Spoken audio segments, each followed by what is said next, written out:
Kael'thas moved through the massive exhibition hall with slow, careful steps. His long fingers clasped behind his back, his silver eyes taking in everything around him. The Thousand Suns exhibition only happened once every 50 cycles, and beings from across the galaxy came to show their greatest achievements. He had seen wonders today. Real wonders. In the Eastern Wing, the Vex had displayed their thought sculptures. They were crystals that changed color and shape based on the emotions of whoever looked at them. Kael'thas had stood before one for nearly an hour, watching it shift through colors he had no names for. The Melodians had brought their living symphonies, music that existed as actual creatures, flowing through the air like water, touching everyone who heard them with feelings of joy and peace. Even now, hours later, Kael'thas could still feel the warmth of their songs in his chest. The Void Dwellers had created paintings using gravity itself. They bent space and time into images that existed in 4 dimensions. Looking at them made Kael'thas's head hurt, but in a good way. They were beautiful and terrible and impossible all at once. His companion, a young Aetherian named Ves, walked beside him. "I think we have seen everything worth seeing," Ves said. "Should we return to the ship?" "Perhaps," Kael'thas said, but he did not turn toward the exit. Something pulled at him, a feeling he could not name. They walked into a smaller hall, one that did not have many visitors. This section held newer species, ones that had only recently joined the galactic community. Their displays were smaller, less impressive. Most beings walked past this area without stopping, but Kael'thas stopped. He stopped because he saw her. At first he thought it was another sculpture, but no, it was a spacecraft. And not just any spacecraft. She sat in the center of the hall, bathed in soft light. The ship was medium-sized, maybe 40 meters long. Her hull was dark gray, almost black in some places. But what caught Kael'thas's attention was not her color. It was her shape. Most ships in the galaxy followed certain rules. The Aetherian ships were elegant, all smooth curves and flowing lines. The Krelon built their ships like fortresses, all hard angles and thick armor.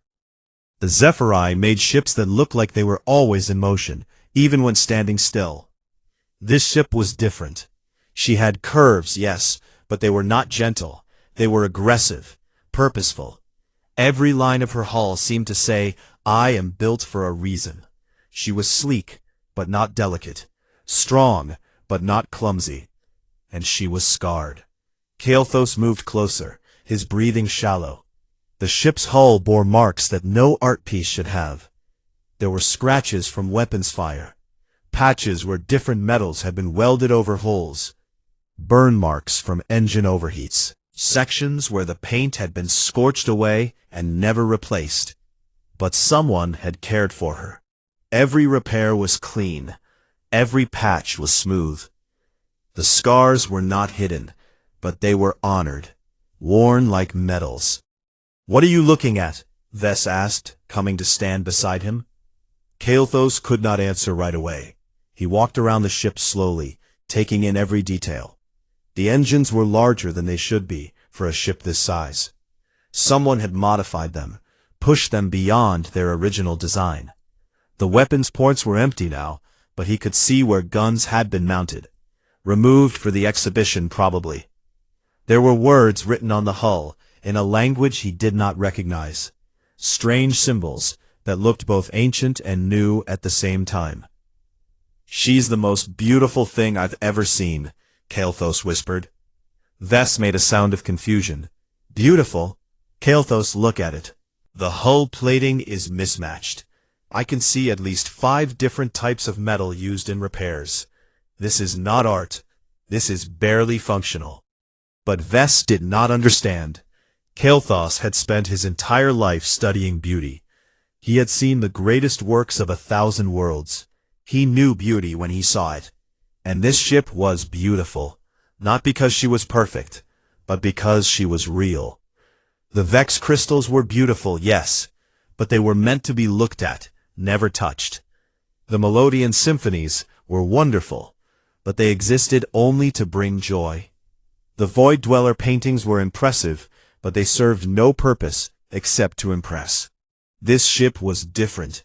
She was built to be used, to fly, to fight if needed, to carry people through the darkness between stars. And she had done all of that. The scars proved it. Kael'thas moved to the front of the ship, wanting to see her from every angle. As he walked around the nose, he noticed something. A small plaque on a stand nearby. He read it carefully. Indomitable Spirit. Origin, Terra, Sol System. Classification, Modified Ranger-class patrol vessel. Status, Active Service. Terra, Earth. Kael'thas had heard of them. New species, very new. They had only discovered faster-than-light travel 50 standard years ago, practically yesterday in galactic terms. Most established species did not take them seriously. Humans were average in almost every way, not particularly strong, not especially smart.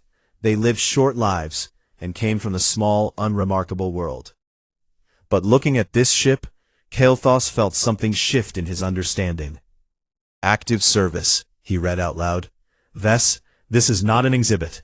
This ship is still being used. Then why is it here? Ves asked. Good question.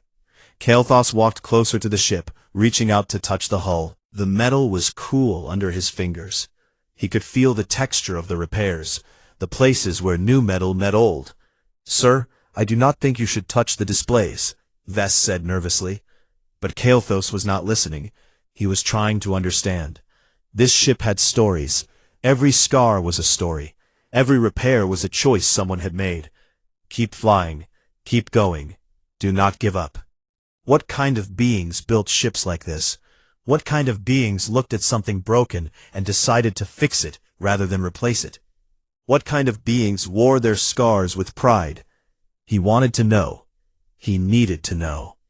Kael'thas walked along the side of the ship, his hand trailing along the hull. He could see his reflection in the smoother sections. His silver eyes looked back at him, filled with questions. And then he heard something. A sound. Metal on metal, coming from beneath the ship. Someone was under there. Kael'thas knelt down, trying to see into the shadows beneath the indomitable spirit. He could see movement, tools, the flash of a welding torch. Someone was working on the ship. Right here, right now. His heart beat faster. Whoever it was, they might be able to answer his questions. They might be able to tell him the stories behind the scars. Kael'thas straightened up and waited. Ves stood beside him, confused but quiet. After a few minutes, the sound stopped. The person under the ship moved. Kael'thas heard grunting, the scrape of boots on the floor. And then she emerged. A human. A female human, if Kael'thas remembered the briefings correctly. She slid out from under the ship on a flat board with wheels. Her clothes were covered in dark grease and blue coolant. Her hair was pulled back in a messy knot. Her hands were stained with oil. She stood up, wiping her hands on a rag that looked even dirtier than her hands. She was muttering to herself in her own language, words Kael'thas's translator could not quite catch. Then she turned around, and she saw him. The human woman froze when she saw Kael'thas and Ves standing there. Her eyes were brown, the color of rich soil. They were set in a face marked by thin white lines, scars, old ones. She looked tired. Dark circles shadowed her eyes. Her skin was pale where it was not smudged with grease, but those eyes burned with something bright and fierce. Determination, maybe, or stubbornness. She stared at them for a long moment. Then she raised one eyebrow. "Can I help you?" she asked. Her voice was rough, like she had not used it in a while. Kael'thas realized he had been staring, his face flushed with embarrassment. Forgive me. I was admiring your ship."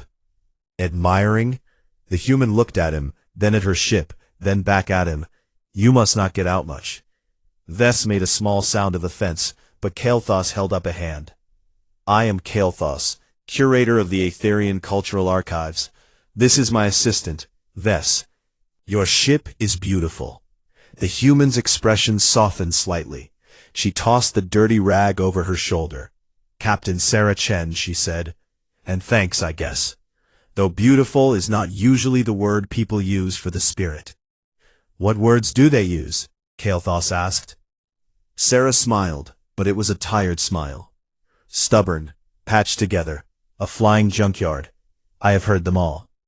They are wrong, Kael'thas said simply. Sarah studied him for a moment, as if trying to decide if he was mocking her. Then she shrugged. Well, you are entitled to your opinion. Now if you will excuse me, I have work to do. Wait, Kael'thas said quickly. I have questions, about your ship, about why she is here.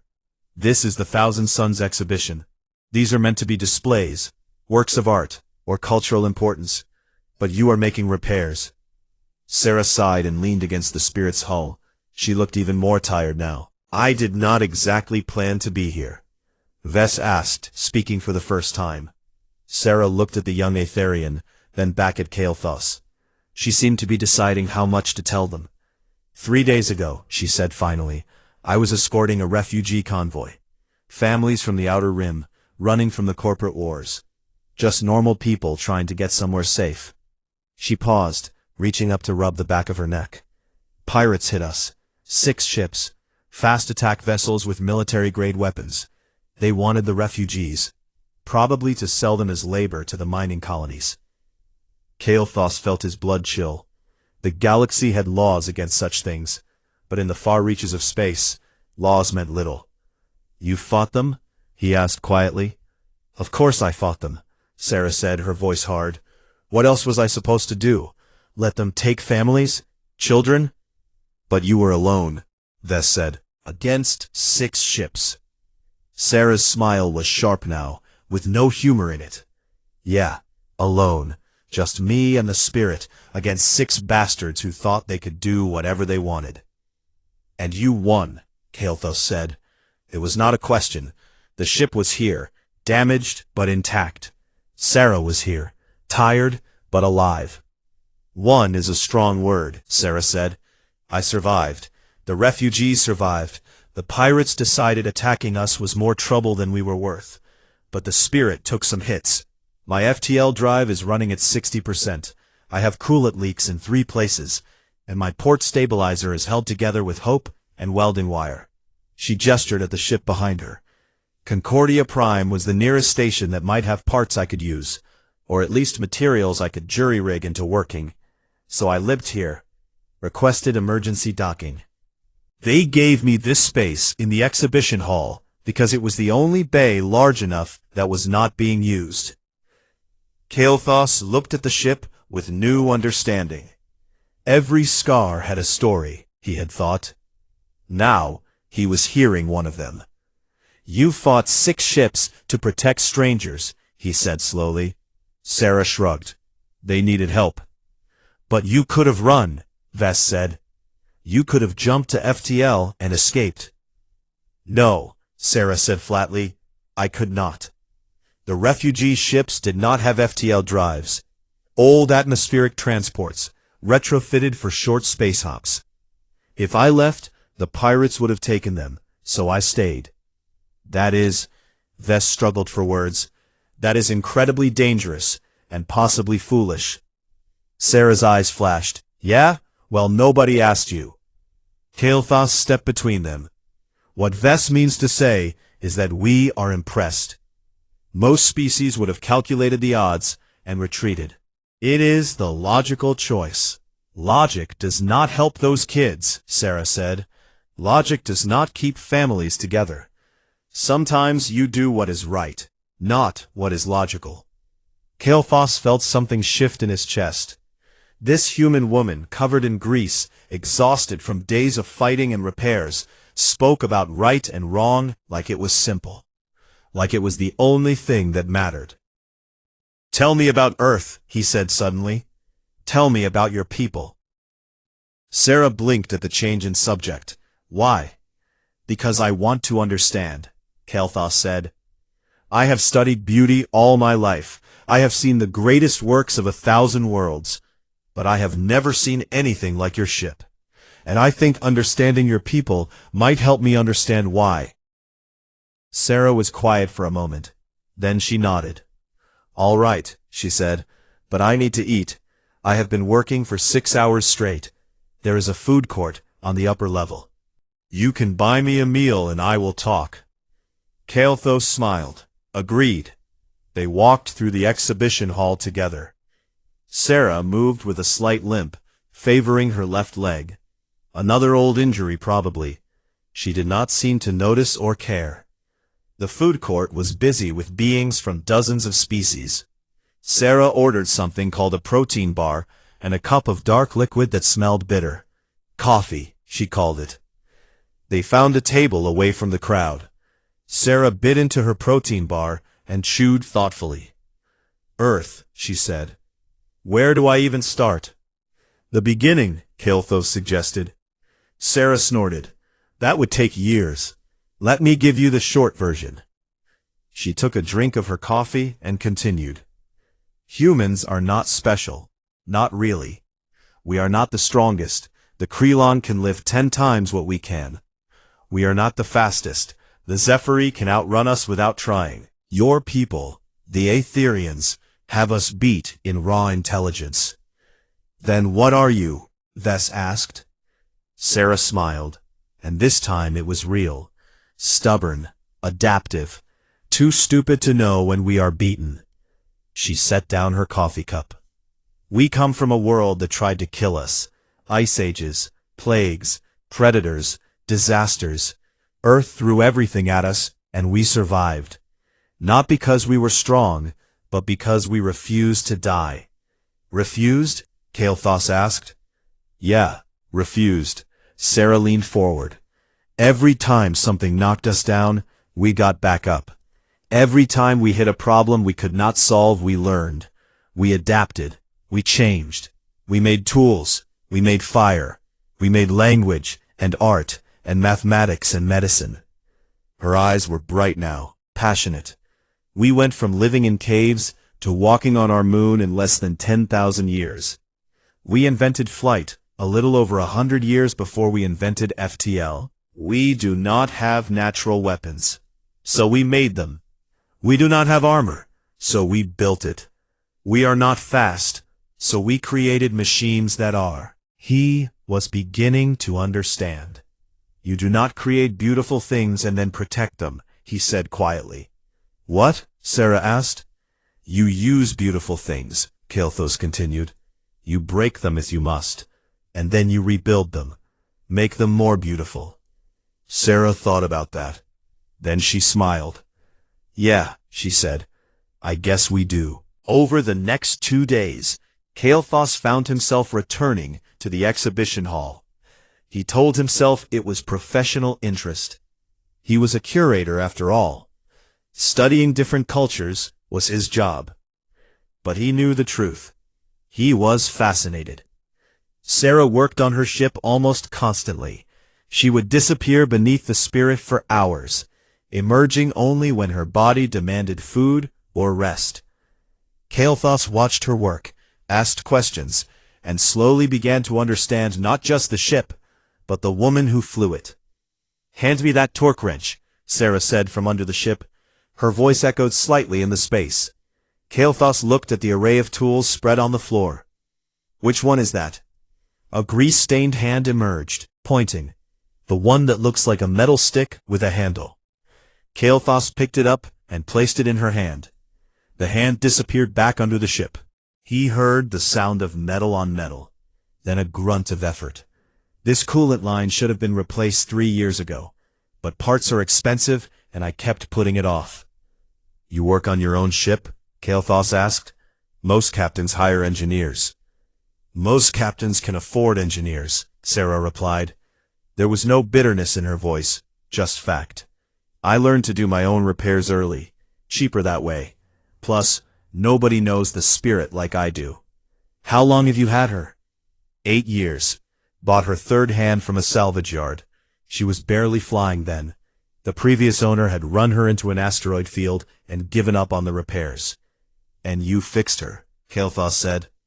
Took me 6 months and every credit I had saved, Sarah said, but yeah, I fixed her. She stood up, wiping her hands on her coveralls. They were already so dirty that it made no difference. Why a ship? Kael'thas asked. Why not stay on Earth? Build a life there. Sarah smiled, but there was something sad in it. Earth is home, but it is also small.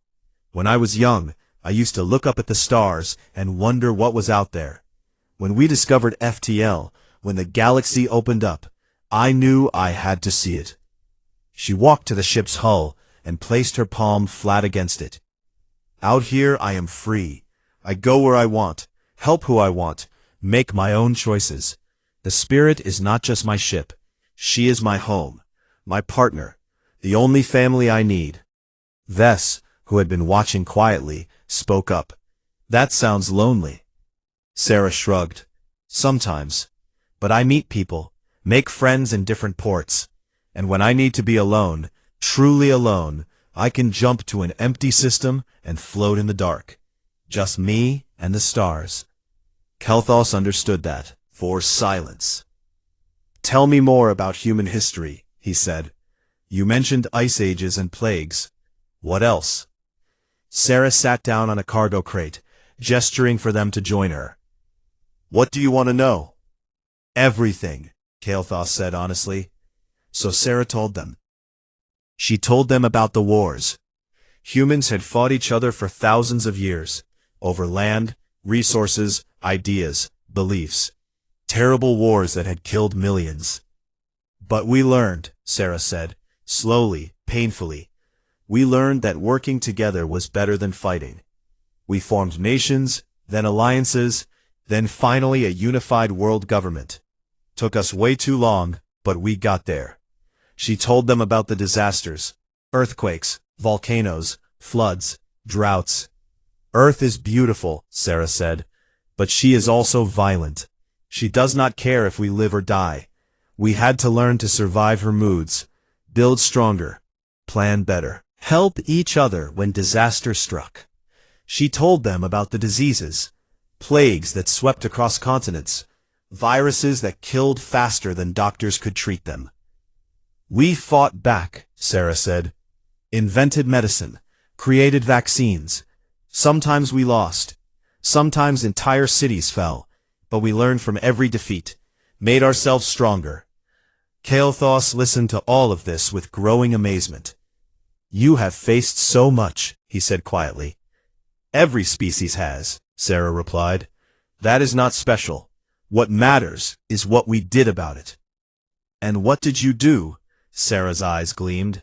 We refused to quit. Every time something knocked us down, we got back up. Every time we hit a wall, we found a way around it, or through it, or over it. We are not smart enough to know when something is impossible, so we just keep trying until we make it possible. She stood and walked back to the Spirit. This ship is the same. She is not the biggest, not the fastest, not the newest, but she keeps going. And as long as she keeps going, so do I. Vess tilted his head, confused. But why? What drives you? What is the point of all this struggle? Sarah turned to look at them. The point is the struggle. The point is that we choose to keep going, that we choose to help others, that we choose to make things better, even when it is hard. She paused, then added, one of our old philosophers said it best. The meaning of life is not something you find, it is something you create. Kael'thas felt those words settle into his chest like stones dropping into water. Creating meaning, not waiting for it, not hoping to find it. Creating it through action, through choice. I think I'm beginning to understand, he said. Sarah smiled at him. Yeah? Your ship is beautiful because she has purpose, Kael'thas said slowly, working through the thought. Not just function, but chosen purpose. You could have bought a newer ship, a cleaner one. But you keep this one because she has earned her place with you. Every scar is a story. Every repair is a choice to continue. Got it in one, Sarah said, looking pleased. They spent the rest of the day together. Sarah showed them the inside of the Spirit, the cramped cockpit with its worn seats, the tiny cabin where she slept, the cargo bay that doubled as a workshop. Everything was old and used, but everything was also clean and well-maintained. Sarah cared for her ship the way some people cared for family. That evening, Kael'thas helped Sarah carry parts from a supply shop. She had found a dealer who sold used components, and she was haggling for everything she needed. "These prices are robbery," Sarah muttered, counting her credits. "But I do not have a choice." "I could loan you," Kael'thas started. "No," Sarah said firmly. "Thank you. But no. I pay my own way." Pride. Humans had that in abundance. They were walking back through the station corridors when Kael'thas noticed Sarah looking around more carefully. Her hand drifted to her hip, where a weapon would normally hang. But the station did not allow weapons in public areas. "What is wrong?" he asked. "Probably nothing," Sarah said. But her eyes kept moving, scanning faces in the crowd. "Just a feeling." "A feeling?" "Instinct. Something is off." She frowned. "There are too many people watching us. Or maybe I'm just being paranoid." Vess looked around nervously. "Should we return to the exhibition hall?" "Yeah," Sarah said. "Let us do that." They hurried back, Sarah setting a quick pace. Most visitors had left for the evening. Sarah loaded the parts into the Spirit's cargo bay, then stood at the bottom of the ramp, looking out at the hall. "Something is coming," she said quietly. "How do you know?" Kael'thas asked. Sarah tapped her temple. "Years of experience. You learn to read patterns, people, situations. And right now, every instinct I have is screaming that trouble is coming." "What kind of trouble?" "The kind with guns," Sarah said. She looked at him seriously. "You should go. Both of you. Get back to your ship. If I am right, this station is about to become very dangerous." "And you?" Kael'thas asked, though he already knew the answer. Sarah smiled grimly. "The Spirit is not ready to fly yet. I need at least another day of repairs. So I stay. I make myself hard to find. And if trouble comes looking, I make it regret that choice." Kael'thas looked at this small human woman, with her scarred face and determined eyes. He thought about leaving, about the logical choice. Then he thought about what Sarah had told him, about choosing meaning over safety. "No," he said. Sarah blinked. "No, I am not leaving," Kael'thas said. "If trouble is coming, you will need help." "Kael'thas," Vess said urgently, "this is not our fight." Kael'thas looked at his young assistant, then back at Sarah. "You are right," he said to Vess. "It is not our fight. But sometimes you do what is right, not what is logical. Sarah taught me that." Sarah stared at him for a long moment. Then she laughed, a short bark of sound. "You are either very brave or very stupid," she said. "Perhaps both," Kael'thas replied. The alarms were loud and harsh, cutting through the quiet of the exhibition hall like knives. Red lights flashed along the walls. A calm, automated voice spoke over the station's communication system. "Security alert. All visitors proceed to designated safe zones. This is not a drill. Hostile vessels have breached station perimeter. Security alert." Sarah was already moving. She sprinted up the ramp into the Spirit, her hands flying over controls. Kael'thas and Vess followed her into the ship. "What is happening?" Vess asked, his voice high with panic. Sarah pulled up a display showing the space around Concordia Prime. 6 red dots were moving toward the station, fast. "Pirates," Sarah said flatly. "The same ones from before. They followed me." "How did they find you?" Kael'thas asked. "Probably put a tracker on one of the refugee ships," Sarah said, her jaw tight. "I was so focused on keeping everyone safe that I did not think to check for tracking devices." The ships were getting closer. On the display, Kael'thas could see the station's defenses activating. Turrets swiveled, shield generators powered up. But it was not enough. The pirate ships were heavily armed. Military-grade weapons, Sarah had said. Station security was not built for this kind of fight. They are hailing the station, Sarah said, listening to the communication channel, demanding that Concordia Prime turn me over to them. Will the station comply? Vess asked. Sarah shook her head. No. Concordia is a neutral station. They have laws, but their security forces cannot hold off 6 warships. The station will fall, and a lot of people will die. She stood up from the pilot's seat, her face set in hard lines. Unless I give myself up. No, Kael'thas said immediately. Sarah looked at him. I embarrassed them when I fought them off, made them look weak. They want revenge. If I surrender, they will leave the station alone. You do not believe that, Kael'thas said. Sarah was quiet for a moment. Then she sighed. No, I do not. They will take me, then probably demand payment from the station anyway. Pirates do not keep their word. Then what do we do? Vess asked. Sarah looked at her ship, at the displays showing repair status. The FTL drive was still offline. The port stabilizer was barely holding. Weapons were not fully installed yet. How long until the ship is flight ready? Kael'thas asked. With the repairs I have done, she can fly. Not well and not far, but she can fly. Sarah pulled up more displays. The question is whether she can fight. Can she? Sarah's smile was sharp and dangerous. Only one way to find out. She turned to them. I need 5 minutes. 5 minutes to get the Spirit powered up and ready to launch. Can you buy me that time? How? Kael'thas asked. The pirates will breach the station soon. They will head for the docking bays. This bay specifically, because their sensors will tell them my ship is here.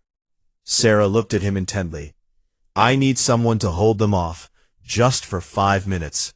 Vess made a sound of fear. Hold off pirates? We are not soldiers. We do not have weapons. There are other humans on this station, Sarah said. Traders, engineers, tourists. If you can find them, they will help. Humans stick together when it matters. She opened a locker and pulled out a small device. This is a communicator set to the human frequency. Press this button and tell them Sarah Chen needs help at Exhibition Hall 7. They will come. Kael'thas took the communicator. His hand was shaking slightly, but he kept his voice steady. 5 minutes, Sarah confirmed. She looked at him, and her expression softened. Thank you for this, for everything. Go save the station, Kael'thas said. Sarah nodded and turned to her ship's controls. Kael'thas and Vess ran out of the Spirit and down the ramp. The exhibition hall was empty now. All the other displays stood silent and abandoned. Kael'thas pressed the button on the communicator. This is Kael'thas, he said, his voice echoing slightly. I am with Captain Sarah Chen. We are in Exhibition Hall 7. Pirates are coming. She needs 5 minutes to launch her ship. We need help. Please, anyone who can hear this, we need help. For a moment, there was only static. Then a voice crackled over the communicator. Human, male, deep and rough. Received. This is Marcus Webb. I am in the commercial district. How many hostiles? They will breach the station soon. Understood. Gathering anyone I can find. Hold position. We are coming. More voices joined the channel. A woman named Julia. A man called Hector. Someone who only gave the name Sparks. Humans, responding to a call for help from someone they had never met. They are coming, Kael'thas told Vess. We just need to hold until they arrive. Hold with what? Vess asked, looking around the empty hall. We have no weapons. Kael'thas looked around too. The exhibition hall was full of displays, art pieces, sculptures, technologies from across the galaxy. We improvise, he said, remembering Sarah's words. We adapt. They grabbed what they could, a Melodian sound crystal that could project loud noises, a Krelon display rod made of dense metal, good as a club, a Zephyri light banner that could create blinding flashes. It was not much, but it was something. The sounds of fighting reached them. Explosions, weapons fire, screaming. The pirates had breached the hull. Kael'thas and Vess took positions near the entrance to the exhibition hall.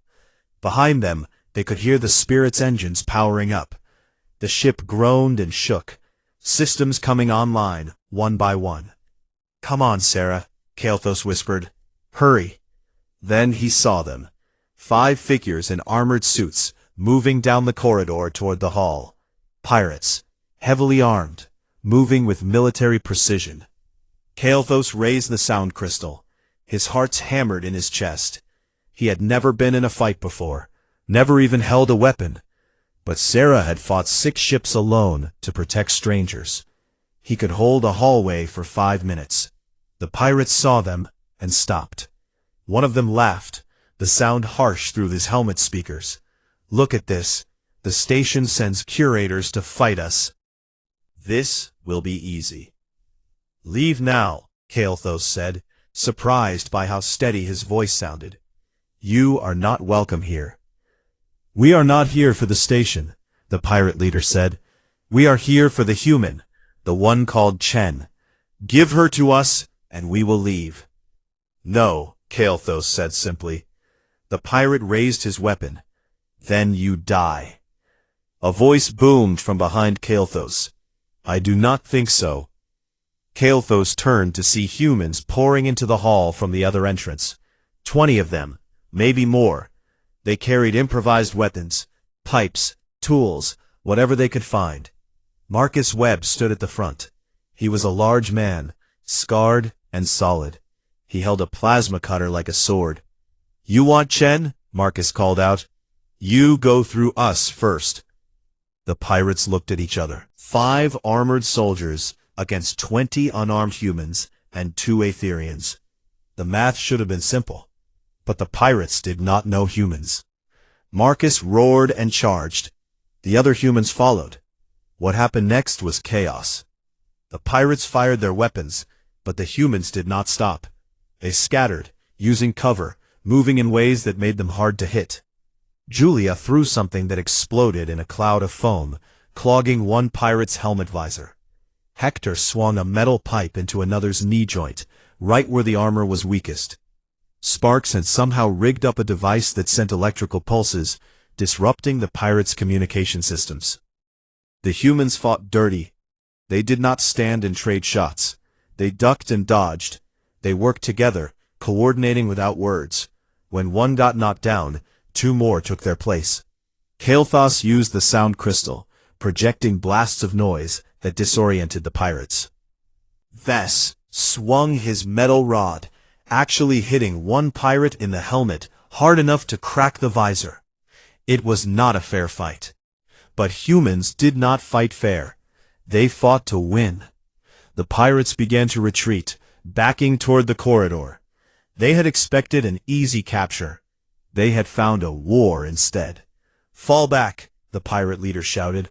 "Regroup." But before they could escape, the Spirit roared to life behind them. The ship lifted off its landing pad, engines screaming. It spun in the air, weapons ports opening. Sarah's voice came over the hall speakers. "Get down!" Everyone dropped. The pirates looked up just in time to see the Spirit's guns fire. Not to kill. Sarah fired warning shots, blasting the walls above the pirates' heads. Debris rained down, forcing them to dive for cover. "Next time I will not miss," Sarah's voice said coldly. "Leave my station." Now. The pirates ran. The humans cheered. The indomitable Spirit hovered in the exhibition hall, engines burning blue-white. Sarah's voice came through the speakers again. "Marcus, I am going after them. Keep everyone safe." "Negative, Captain," Marcus replied. "Your ship is barely holding together. You cannot take on 6 warships alone." "Watch me," Sarah said. And the Spirit shot forward, smashing through the exhibition hall's emergency exit doors and into space. Kael'thas ran to the broken doors, Vess right behind him. Through the gap, he could see the battle unfolding in the space around Concordia Prime. The pirate ships had regrouped. They were firing on the station's shields, trying to break through. Station defense turrets fired back, but they were outmatched. Then the Spirit arrived like a missile. Sarah did not fly like the other ships in the galaxy. She did not make elegant turns or measured approaches. She flew like someone who had nothing to lose and everything to prove. The Spirit dove between two pirate ships, firing as she went. Her shots were precise, targeting engines and weapon systems. Not trying to destroy, but to disable. "She is insane," Vess whispered. "She is magnificent," Kael'thas corrected. One pirate ship tried to follow her, but the Spirit spun in a way that should not have been possible. The move put massive stress on the hull. Kael'thas could see sparks flying from the port stabilizer, even from this distance. But it worked. The pirate ship overshot, and Sarah fired into its engines. The ship went dark, drifting. 5 ships left. The pirates adapted. They stopped chasing and formed a defensive formation. Overlapping fields of fire. Professional tactics. Sarah did something no professional would do. She killed her engines. The Spirit went dark and began to drift. To the pirates, it looked like her ship had failed. They moved in, weapons charging for the kill. Kael'thas held his breath. At the last second, Sarah's engines roared back to life.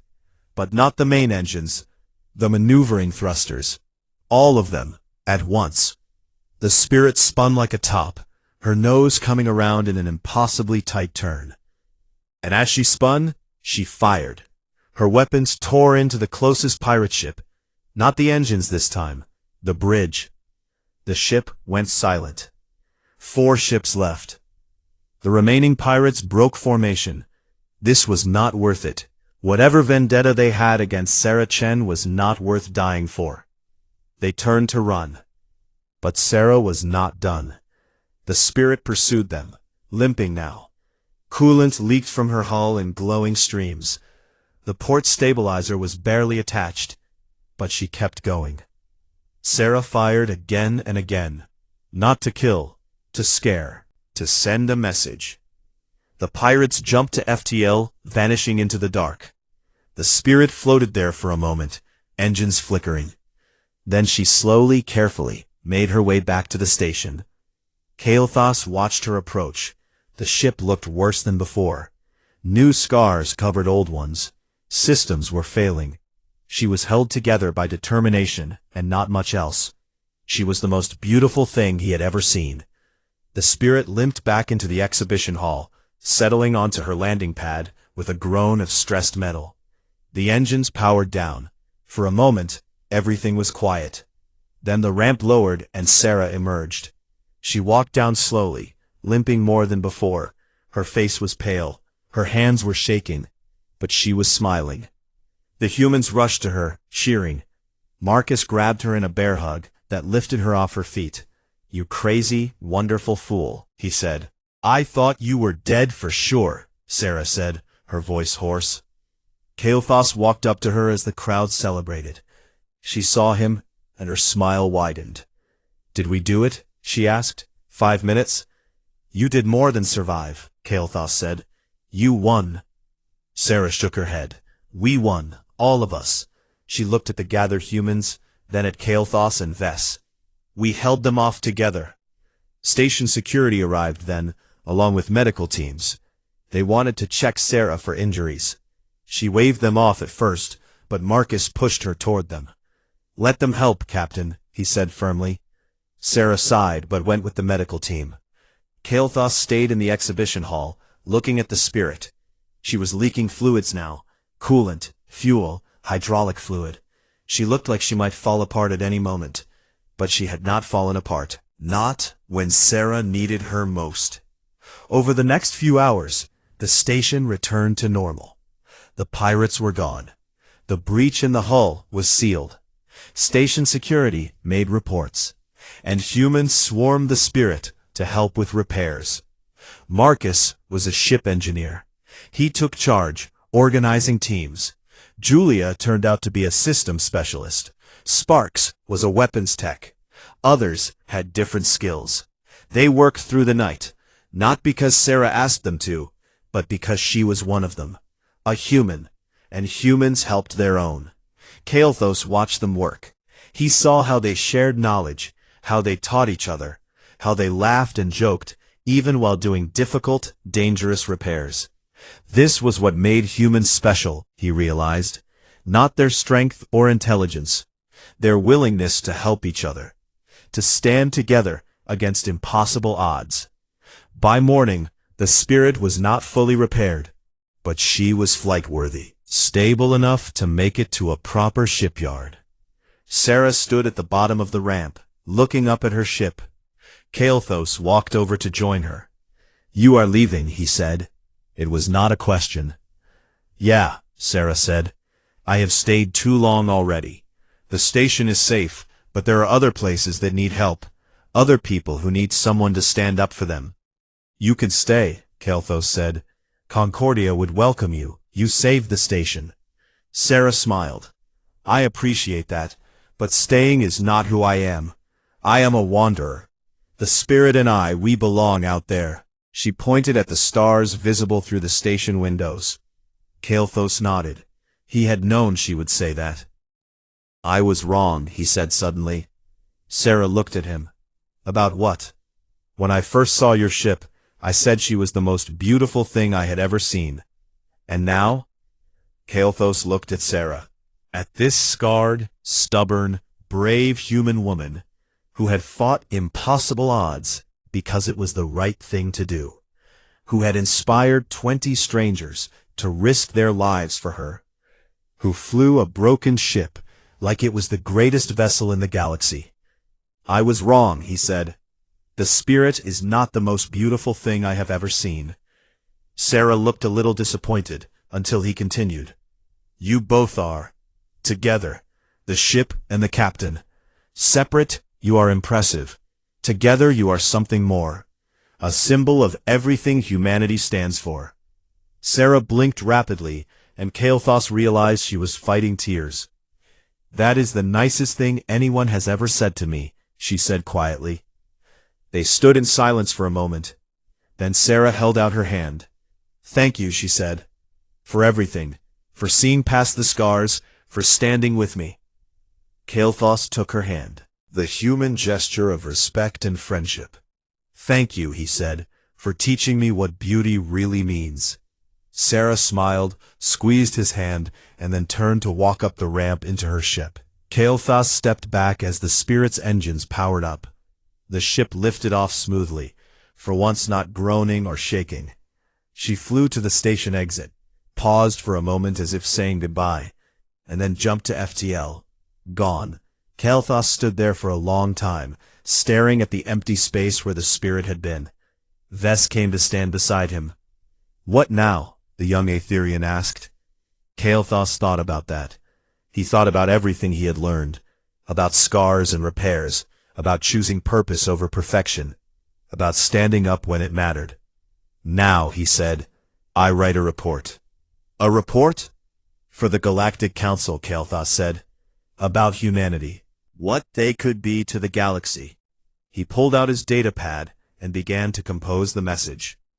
"To the esteemed Council, I write to you regarding the species known as humans from the planet Earth. We have dismissed them as newcomers, as primitives who stumbled into FTL travel through luck rather than skill.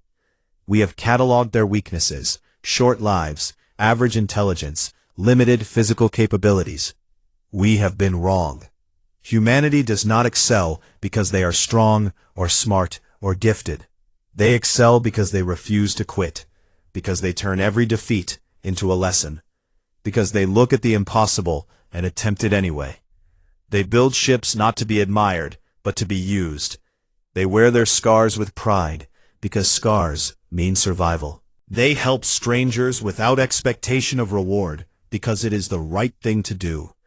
I have seen a single human fight 6 warships to protect refugees.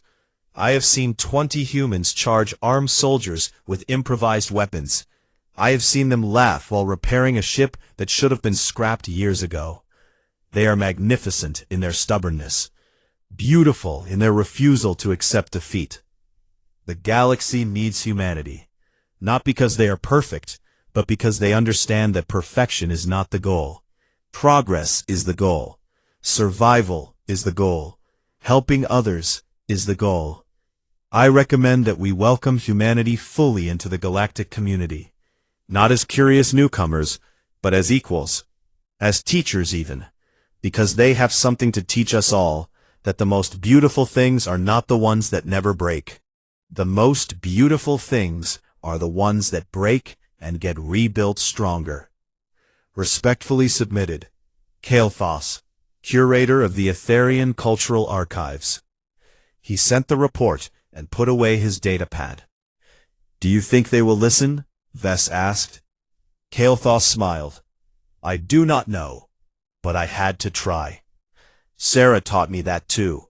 Sometimes you do what is right, not what is logical. Far away, in the darkness between stars, the indomitable spirit flew on. Her hull leaked slightly.